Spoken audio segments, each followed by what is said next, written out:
দেবো না, কি করবি? হ্যাঁ ফোন দেবো না, কি হয়েছে বল বল। ফোনের নাম মানে? হ্যাঁ এটা আমার ফোন। এদিকে আয়, শোন শোন শোন, এদিকে এদিকে এদিকে। তুই খুব ফোন দেবো না, কি করবি? কি করবি? দেবো না ফোন, দেবো না ফোন। হ্যাঁ বলো।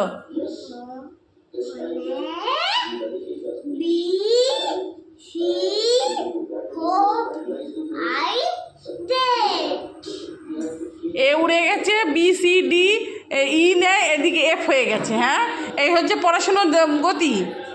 আবার ফোন দিয়ে মাকে বলে, মাকে পিটাবে। আমি বলে দেবো আজকে তোর পাপাকে আসুক বাড়ি। হ্যাঁ আসুক তোর পাপা আজকে বাড়ি। ফোন না দিলে আমাকে পিটাবে ও। আসুক তোর পাপা আজকে বাড়ি। হ্যাঁ আসুক, বলে দেবো। হ্যাঁ বলে দেবো আমি যে তুই বদমাইশি করেছিস, আমি বলে দেবো সব। আবার মা মা কি মা মা বলো।